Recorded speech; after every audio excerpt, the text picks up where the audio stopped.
ঘূর্ণিঝড় রিমালের প্রভাবে কলকাতায় শুরু হয়েছে বৃষ্টি। পশ্চিমবঙ্গের বিভিন্ন জেলায় দমকা হাওয়া সহ কোথাও কোথাও ব্যাপক বৃষ্টিপাতের খবর পাওয়া যাচ্ছে। এতে উপকূলীয় এলাকা জুড়ে রেড অ্যালার্ট জারি করেছে প্রশাসন। এছাড়া সকল ফ্লাইট বাতিল করে সোমবার পর্যন্ত কলকাতায় বিমানবন্দরের ঘোষণা দিয়েছে কর্তৃপক্ষ। বন্দরগামী সব ট্রেন চলাচল বন্ধ রেখেছে রেলওয়ে কর্তৃপক্ষ। তবে বেশি ক্ষয়ক্ষতির আশঙ্কা করা হচ্ছে উত্তর এবং দক্ষিণ 24 পরগনা জেলায়।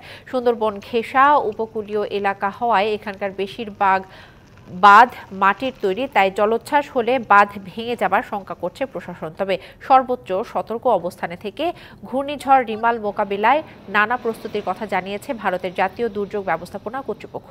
এছাড়া মিজোরাম, ত্রিপুরা, মণিপুর, আসাম, অরুণাচল, নাগাল্যান্ডে আগামী দুদিন ব্যাপী ব্যাপক বৃষ্টিপাতের সতর্কতা জারি করেছে আবহাওয়া অফিস।